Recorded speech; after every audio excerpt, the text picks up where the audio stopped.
Kristo among Ginoo. Amen. Palihumang lungod ang tanan alang sa pag-angkop sa mga magtutudlo isip pagsaulog na sa National and World Teachers Day. Kitang tanan, maghahatag sa tanang kahibalo, labing dako sa tanang magtutudlo. Sudoma ang may gumaon ang among mga magtutudlo. Ihatag kanila ang determinasyon sa pag-uman sa among mga malasigon na mga una-una o sa dili pagbiyakan mo kung kami maulahin. Manalangin ang ilang mga kasing-kasing kay sila malipay kung kami mulangkos o magnasig ka na mo kung kami mapakyas. Hatagin sila o malumong nga pailo, kay dalan sapagkat kung dili gayon sa'yo.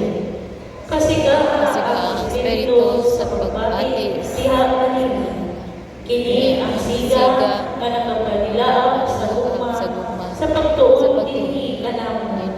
Damangin sila sa pagtanaw sa potensyal sa mata sa estudyante. Ang ilang pagtuon dinhi kanamo mas bilibon pa kaysa lalo maamong makuha. Ipatuod kanila ang pagtugyan sa kawalingon na pagpalayon sa pagtuon. Nagpakita kini kanamo nga dili kami mahadlok sa mga bagong hibalo o kasinatian. Dasiga sila ang ngunit sa maamo.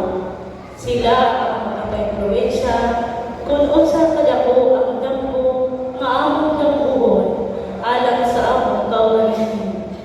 Panalangini ang among mga kaning magtutudlo kaya ilang trabaho nagapadayon hangtod karon.